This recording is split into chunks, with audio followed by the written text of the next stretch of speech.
Yo, what's up guys, it's King Sean here, and in today's video, I will be talking about the wildcard weekend schedule and who the Commanders match up against on wildcard weekend. Hence, it's the Buccaneers, so we'll be talking about that. But I'll also be talking about injury updates DQ gave us in his presser today, and also I'll be talking about the Commanders' biggest issue heading into wildcard weekend. So, if you guys are new to my channel, leave a like down below, subscribe, and turn on notifications.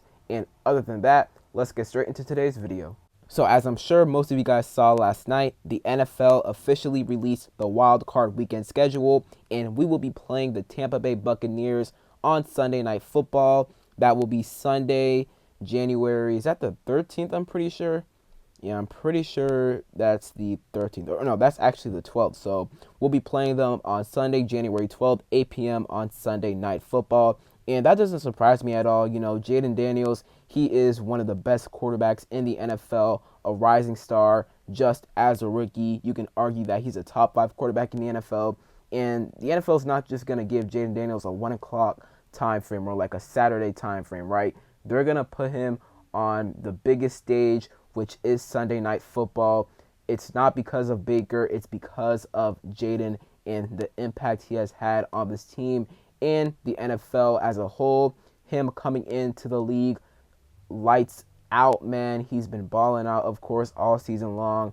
Like I said, you can argue that he's a top 5 quarterback in the league already. So because of that, the NFL put him on the biggest stage, which is Sunday Night Football against the Buccaneers, who obviously this is going to be a rematch. We played them earlier this season, week 1, and we'll talk about that. Well, we'll talk about the matchup as we go along in the week. But just want to bring you guys a schedule. So we play the Bucs Sunday Night Football, 8 p.m. next Sunday. Should be a very fun one to watch, man. Just us being in the playoffs, just us being 12-5 is just absolutely incredible, man. It really, really is.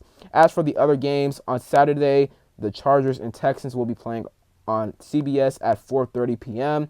The Steelers and Ravens will be playing on Prime Video, 8 p.m. Eastern.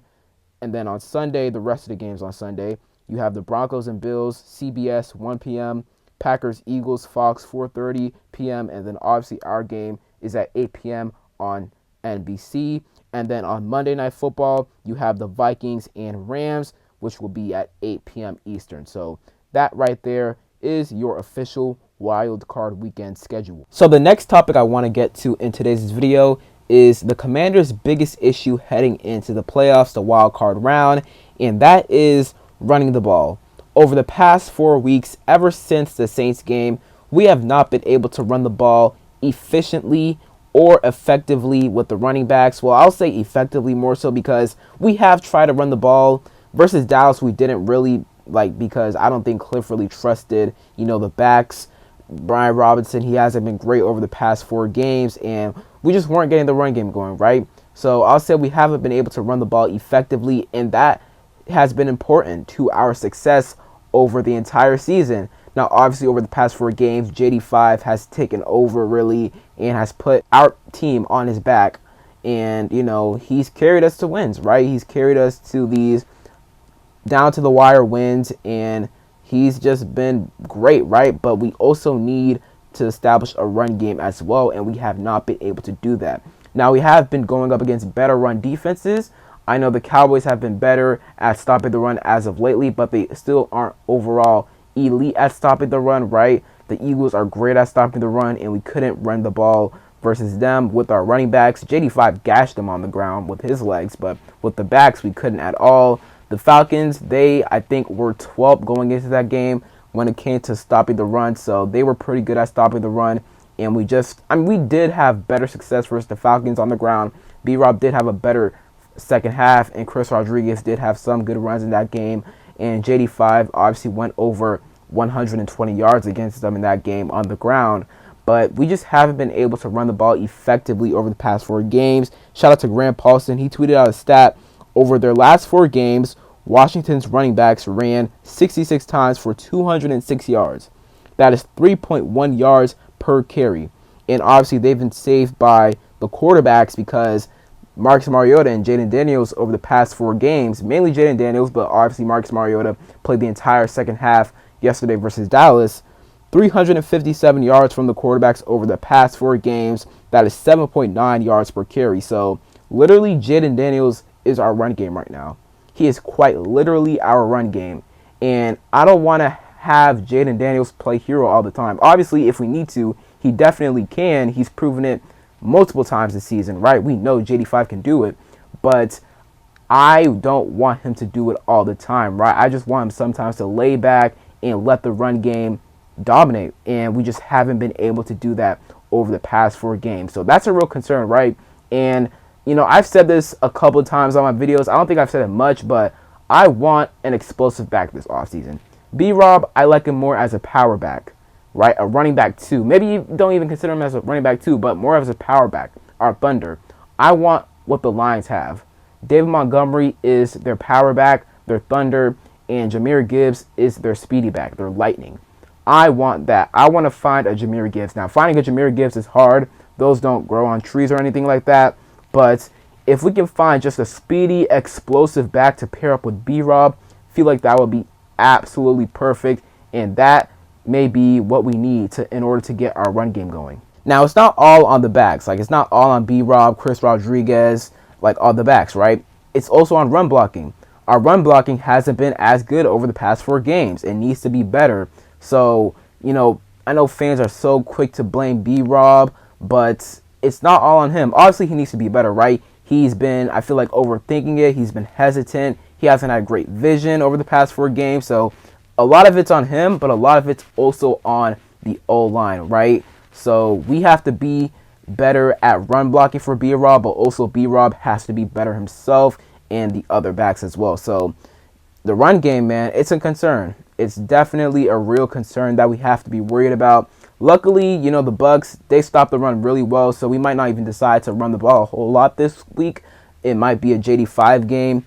He might need to carry this team to victory, throw it around a lot, spread the defense around, throw it around, right? So we might not even attempt to run the ball a lot this game, but, you know, the run game, it definitely is a concern because it has been very off over the past 4 games, and that is, in my opinion, the biggest issue heading into the playoffs for the Commanders. Moving on to injury updates. So Dan Quinn talked about Marshawn Lattimore and Tyler Biadasz in his press conference today. Let's start with Lattimore. On Lattimore, Quinn said that the arrow is going up for him, which is really good. He sounded very confident about Lattimore last week in his Friday press conference. He said that he did some running the entire week, and he is looking good.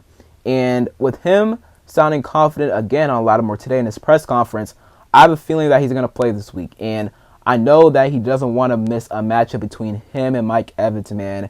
Part 99, like 100, right? Like, it got to be at this point because obviously with them two being in the same division for all those years, they obviously played each other 2 times a year every single year, right? So, and their battles are always so fun to watch. So it will be a shame to not see Marshawn Lattimore next week working against Mike Evans, man, because I would love to see that battle live with Marshawn Lattimore in a Commander's uniform, man. That would be a very fun battle to watch. So hopefully Lattimore can go this week. And, you know, we don't want to see Benjamin St. Juste or Michael Davis on Mike Evans, right?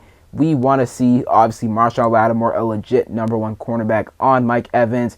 And Lattimore's the X factor for this game. If he can't go, then right? Because it'll be St. Juste or Davis on Evans, and none of us want that. So I hope Lattimore goes. And by the way, DQ sounded in his press conference today talking about Lattimore, I feel like he will be good to go for this week against the Buccaneers. And then Tyler Biadasz, he is doing well. Dan Quinn said he was close last week.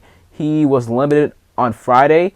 He was spotted after the Falcons game with a boot on, and I had a great feeling that he wasn't going to play last week, and obviously he didn't. He didn't play versus Dallas on Sunday, which was yesterday, but he was limited on Friday, and he was listed as doubtful and not out, so that was a surprise to me, but that told me that he was very close, or he was trending in the right direction to play on Wild Card Weekend, and I have a great feeling that he's going to be back. And Tyler Biadasz, man, he's going to be important because we do not want to see Michael Dieter. Like, Michael Dieter is absolutely horrific. He is pretty bad as a backup center, right? So it would be very nice to have Tyler Biadasz back. we're definitely going to need him. The O-line is not the same without him in the lineup, so having Tyler Biadasz back for our game versus the Bucs on Sunday night would be very, very good for us. So that is it for today's video. Hope you guys enjoyed. If you did, leave a like down below, subscribe, and turn on notifications.